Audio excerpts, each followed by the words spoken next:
Good morning. Welcome to Travel Couch, brought to you by House of Travel.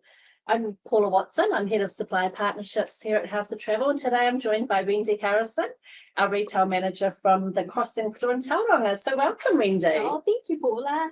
We're both passionate, experienced solo travellers. Actually, often we sort of bump into each other at the Auckland International Airport, ready to go off on our trip. So today we're going to be talking about solo travelling, which is exciting. It is, yeah, really exciting. We do have a live chat happening, so if you do have any questions, please feel free just to pop them in, and we've got people that can answer those for you as we go.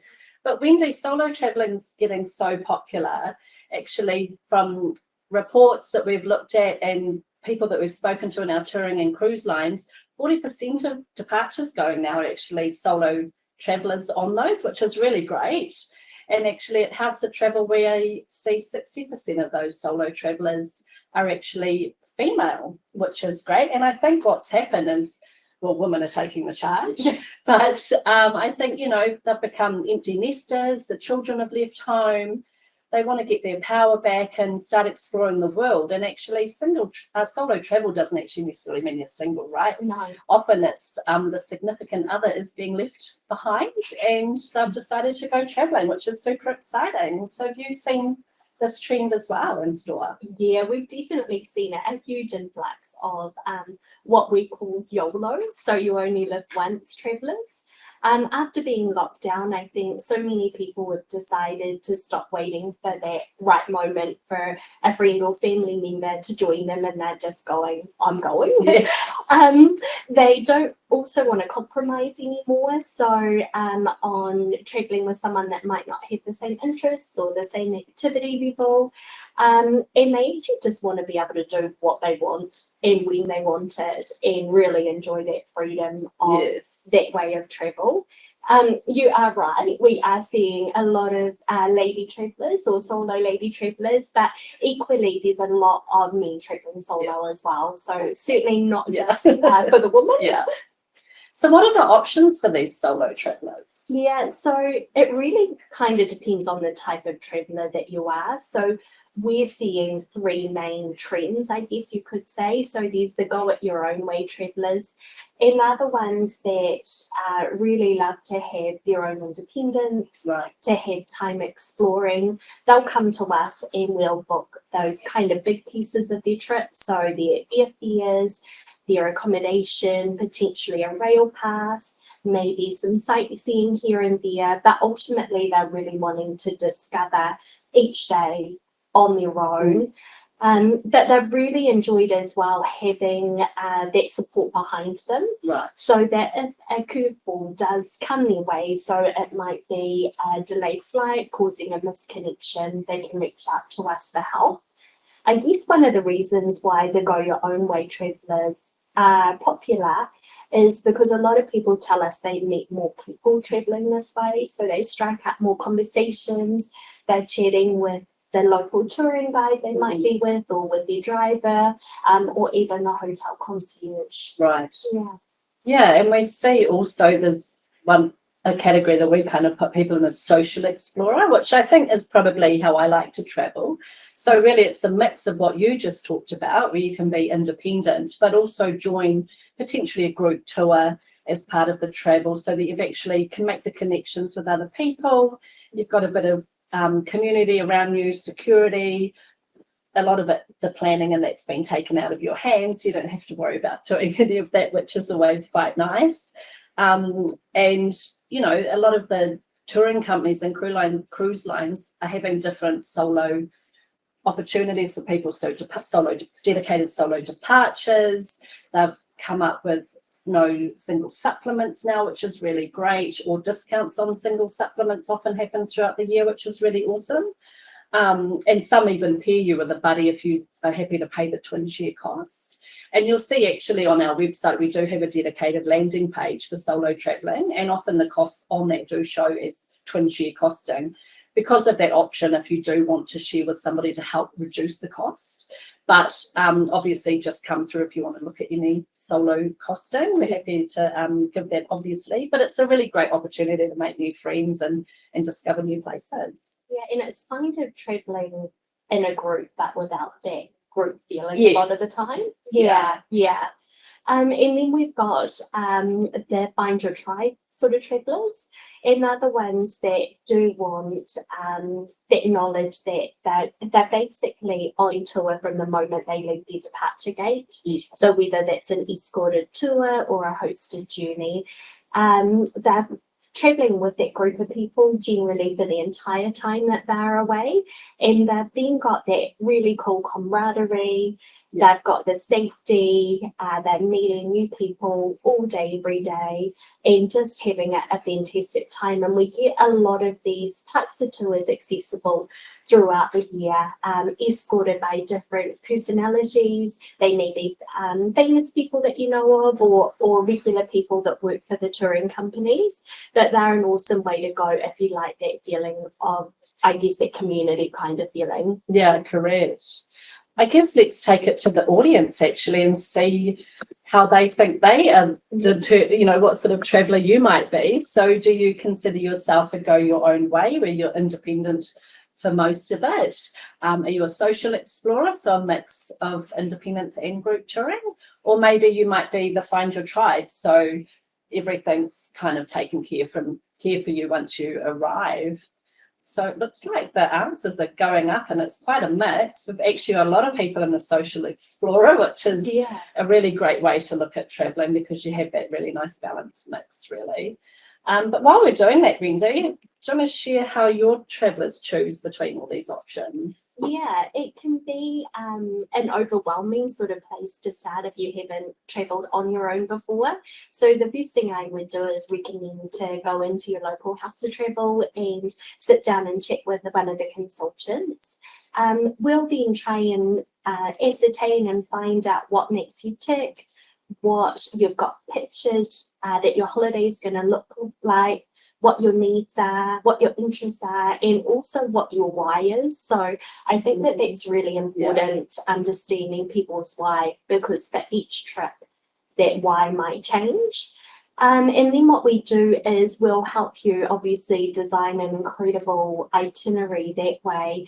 And I just really want to take the time to say it doesn't have to be a cookie cutter approach. So you might be someone that ends up having a whole lot of different holidays in one. So one of the recent trips I had a lady come back from, she would have been probably in her mid-60s, and her dream had always been to cruise on the Danube. So we flew her in, and she started off finding her feet by cruising on the Danube.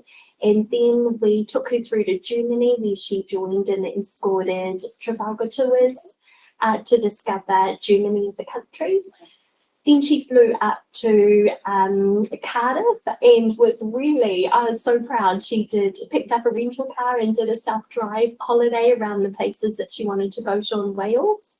She then trained her way through the UK, stopping off to see friends and family, and ended 6 weeks away with a city stay in London. And that was such a privilege to get to be a part of creating that trip for her, with all those different elements in one holiday. It sounds like a really great balanced holiday. She definitely got to do a few things on her own and still, was in some group travel as well, which is actually showing over 60% actually of our audience are the social explorer, which is exactly what she just did. Yeah. And kind of reminds me actually when I was looking to go to Mexico and I was trying to see if anyone would come with me, but at the time of the year that I was wanting to go, some friends and people couldn't get leave, so I started thinking, how am I going to do this? People were telling me it wasn't safe, and then I started looking at the size of the country, and it's actually massive, and how much I wanted to really actually tick off. There were a few places I really wanted to go to Mexico City, and so I ended up looking at some of the touring companies and settled with an 18-day tour from Mexico City with Intrepid Travel, which was amazing because once I arrived at the airport, their guide was there to transfer me to the hotel.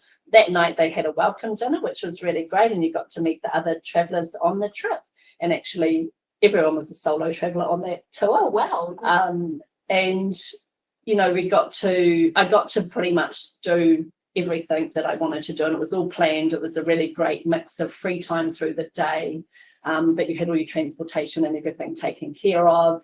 we went to an amazing church high up in the mountains. It's very spiritual, and it's a place that I think if I was doing it on my own, I actually never would have got there because I knew nothing about it. I hadn't seen it in any of the Googling or guidebooks or anything. And they take you there and you walk into the church and there's pine needles scattered all on the floor and candles everywhere, and just the heat that radiated from those candles just gave a really spiritual sense of being, and there were rituals happening and just all these things that I've never seen in my life. And I think that's one of the reasons you really love traveling. And then we finished up in La Playa down on the coastline, and Cindy and I had a few days there myself just to relax and get some beach time before coming home. So it's definitely sits in that whole sort of social explorer type of travel, which is really exciting. I was a little bit the same actually when I have always wanted to go to Cuba since I was maybe in my early 20s, and quite a few friends went, and I'd get, well, it was probably a while ago because I'd get postcards back then, and it had always been on my radar. And one year, not so long ago, my owner came and said, "You've got so much leave to use," and it was December, and it's the most amazing time to be up in Cuba. And so I started searching, and I looked at the likes of Intrepid and On the Go, and settled on a really cool G Adventures itinerary, but it didn't include a lot of Havana, which I obviously really wanted to soak up. The cigars, the music wafting through the streets, the rum-based cocktails.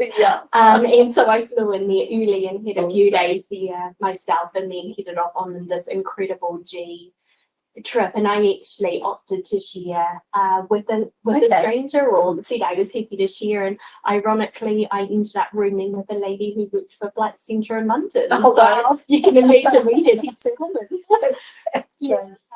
So I think for people looking at traveling solo, there's a few tips I think we can cover off for them to help them, especially if they're wanting to do a mix of the group travel and then independence as well. So what sort of things do you offer advice on? Yeah, I sort of say to people, try to keep it simple. It's something that you don't want to let overwhelm you or to kind of put you off, because traveling solo, particularly now with how great the technology is around apps and things, it's just made it so much easier than what it was decades ago. So I sort of concentrate on, when I'm chatting with people, on 3 areas, and that's the before you go, on arrival, and while you're exploring. So before I go, it's a great idea to share your itinerary. And there's really cool ways of doing that now. You've got the likes of the Paula app, which allows your friends and family to follow your journey and have a look at your pics and your videos, and they don't have to be a friend on Facebook or TikTok or any of those platforms. You can register, well, I always recommend registering with Safe Travel NZ, so that if there is something that happens, the government will reach out to you. And also make sure you've got multiple forms of payment, and I tend to spread those around a little bit, so never keep them all in one place. So I'll travel with a cash passport, a credit card, and definitely a little bit of local money. And also as well, I'll also always have my travel insurance policy on me, and we give out really cool little kind of business cards with the emergency numbers for the insurance and all the details. Perfect. And what about when they arrive? I recommend booking an arrival transfer. I mean, being down in New Zealand, most places you're traveling, you generally come off a fairly longish flight. Yeah, and it just means it's easy, it's hassle-free, and it's that one thing that you don't need to think about, and just get to your hotel nice and safely. Before you go, I do say to get connected. So look at the really cool eSIMs that are out there now with Air Arlo and the likes, and make sure you've got a great data pack so that you can get connected as soon as you hit the ground with things like WhatsApp, and also the really trusted apps that you're going to use. So for transport, I'd recommend Uber. Then there's Uber or Grab, and the likes of Asia is really popular as well. Perfect. And then while you're exploring on the ground, I would say definitely trust your instincts. So if something doesn't feel right, maybe just step away. I've always got a pretty good story about why I might be solo if anyone asks, to throw them off the scent. I sort of say to walk with confidence. So if I'm navigating my way from A to B, rather than kind of have my cell phone and be staring at it and looking to the world like I'm lost, I'll pop in a little earpod and just follow the directions that way. And also, really simply remember that you're never alone. So if anything happens or you need plans changed, you can always reach out to your House of Travel consultant by phone or email. And our stores run amazing 24/7 locally operated support. So you're actually, you might be traveling on your own, but you're never actually alone. Yeah. I mean, they're great practical tips, and I think it's really good just to have a few little things up your sleeve like that. I mean, let's be honest, one of the big things for traveling solo is cost, and people have the perception that it's going to cost you double.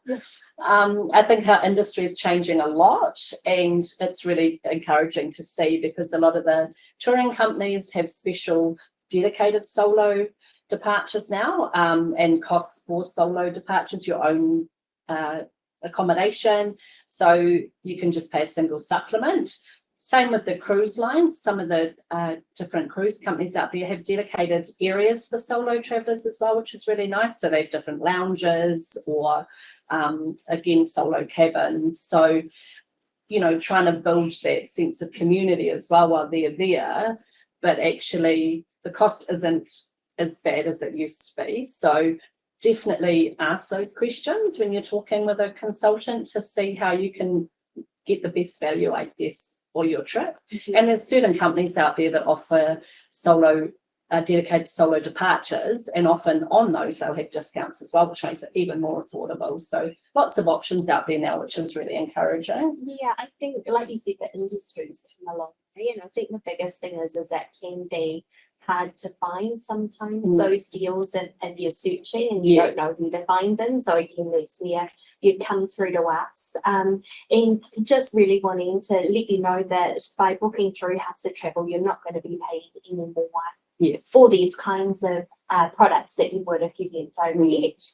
But you are right, the likes of NCL is a classic. They're so cool in that solo cruise space, and they've got purposely designed cabins for solos. They do mixes, they do meetups. So you can choose to be a social butterfly, or you can choose to be a quiet observer and still have a really great cruise. Yeah, it is. It's really great. I think, it's really encouraging, because it really takes away one of the biggest barriers for people for traveling is the cost.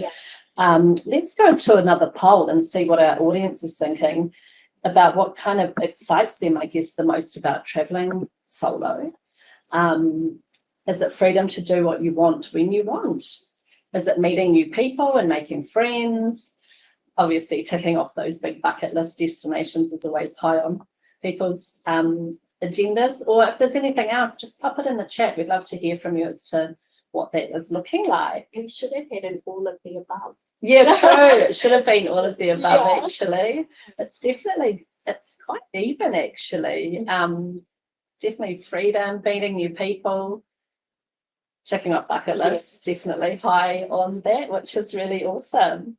So let's dive into some of the destinations that are trending quite at the moment for solo travellers. And Japan, this has been trending for a couple of years now, and it's really not slowing down. And fantastic country. I think it definitely owns its own culture 100%. They just have really great experiences there. The geisha, the samurai history, the beautiful castles that are scattered across the countryside.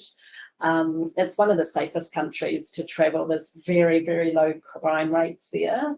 The food is exceptional and really actually lends itself to solo travellers if you're just heading off to a restaurant in a bit of spare time. The sushi bars and the ramen shops, they have all the counters with the bar set up, and you can just sit there as a solo traveller and eat, and no one looks at you twice. Like, it's very normal in what they do day to day. A lot of people, and especially business men, are travelling big distances across the country, so they're often eating near the train stations as well, which is always quite affordable, and have great restaurant options. So food is definitely a big one there. But and the seasons, I think, is really important in Japan because it brings a really different experience to what you're doing.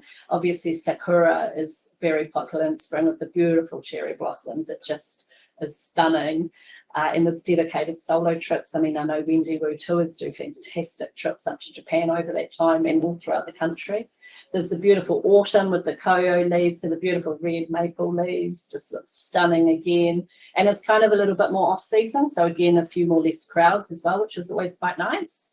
And often costs Correct, a bit better as well. And then in winter, if active, they've got amazing ski fields up there. Yeah.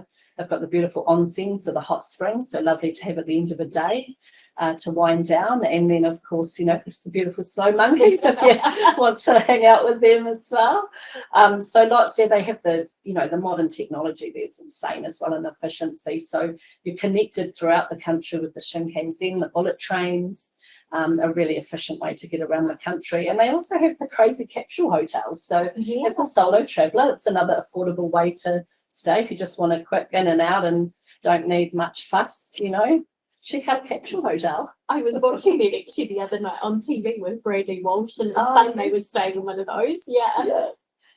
So another popular destination. Vietnam is probably running equally as hot as Japan. It's running hot for this year, and it's also looking really strong as well for next year. Some of the similarities, I guess, in what makes Vietnam so popular is the affordability aspect. It is such an affordable country to travel through where your dollar goes so far, which is amazing. It's got incredible landscapes and sceneries.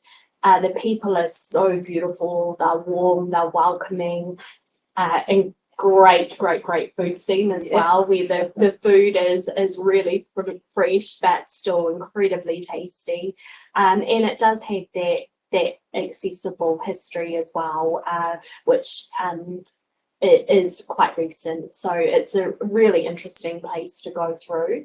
If you're a first-time traveller, you'll no doubt be looking to kind of include what I call all the H's. So you've got your Hanoi, heading up to Halong Bay to cruise there, coming down the coast to go to Hue and Hoi An, which is by far my favourite spot. It's so great, particularly if you want some clothes made or some glasses made or boots tailored. And then heading down to Ho Chi Minh from there. And Vietnam is a cool country to, just going back to the themes we were originally talking about, all the styles, that you can do it your own way really easily. And we work with an incredible in-destination specialist up there called Wide Eyed, and they'll help us design an itinerary for our clients. And that will include as much or as little as you want to pre-book. But the really cool thing is, as well as they are local and on the ground, so people can reach out to them and also obviously to us as well. And then there's some awesome dedicated solo departures. So people that want to choose a group departure or a group tour have so many choices. And then you've got the dedicated solo ones as well. So Wendy has a really cool glimpse of Vietnam departure. And then a couple of the others I love is G Adventures have a solo-ish Vietnam and a solo-ish Vietnam and Cambodia. Just nice to do that combo as well. Yeah, those two countries combine so easily. And if you're doing that, you'll then get to touch on Phnom Penh, Siem Reap, and of course Angkor Wat as well. So an incredible country to travel through, whichever style or way you want to travel. Yeah, and it really lends yourself to going back as well, right? Once you've done it, and then you might find just a certain area that you want to go back to. We see more and more people just heading to central Vietnam for the beautiful beaches. Yeah. They've got a lovely wellness aspect in Vietnam as well. So there's dedicated resorts if you're into your yoga, and really good with even different meal allergies and things. They're just so great at accommodating everybody. So it's definitely a hot destination to get into. Yeah, so many people are going back. Some of our clients that used to maybe be Bali clients in winter are swapping it out, and they're hitting up the likes of Da Nang, Hue and Hoi An for the winter. holiday instead. Yeah, and nice and easy to get to. But I know that you've got a trip coming up soon. So do you want to share with us where you're heading to? Yeah, I'm so excited. I think it was maybe just last week I found out that I'm off to South Africa in February. And that's with one of my all-time favorite companies, Viva Expeditions. I'm just so excited. So we're heading into Cape Town and we're doing Duluth National Reserve. Then, if anyone's been watching or follows Hilary Barry, we are on doing a 3-night Rovers rail trip between Cape Town and Pretoria. Amazing. I've seen her. Oh, I know, her Doing some photos social are looking so good. And then from there, we're heading out to the border of Botswana and we're taking in 2 different game reserves. So we've got a few nights in each and then finishing off in Sun City. So Nice. I am beyond excited. But I don't know, I'd kind of rather be you at the moment, if I'm to be honest, heading away tomorrow. Well, I am lucky and heading away tomorrow. So I'm going to follow the sun and head up to Croatia, which is super exciting. I think everyone in the office knows that I'm going, so I haven't been quiet about it. So yeah, cruising around the islands, which has been a bucket list for me for some time, which is really exciting, and then heading over to Greece. So really excited to do that. It's been quite a long, brutal winter here in Auckland, so I'm happy to finally get some sunshine, which is great. But I think that gives us a chance again to have a little poll and see where everyone's actually looking at travelling for their next holidays. So is it Australia or Asia? We've just gone through 2 amazing destinations, but there's so many more there. Canada and Alaska really popular at the moment as well. Latin America, amazing. Or like you and join you in Africa maybe. Yeah. I mean, look at that, nearly 50% to Asia actually. Yeah. Why not? It's super cheap and affordable and such an amazing experience there, and the different cultures, etc. Yeah. Really exciting. That totally doesn't surprise me. But look, there's also incredible options out there to Canada and Alaska as well. I was up there this time last year and did the Inside Passage and up into Central Alaska, and also did the Yukon, which was really cool. And we've touched on our travels in Latin and South America are great destinations, particularly to tour through, as is Africa. Tour and through, Well, I think we might have covered off a few things there. So hopefully people have found that helpful. So Wendy, thank you so much for joining us today. It's been really great talking through this. And like I say, I hope everyone's found that beneficial. So thank you so much. And we just got a little video. So if you want to stick around, we can give you a wee taste of what G Adventures is all about with these soloist trips. Thank you.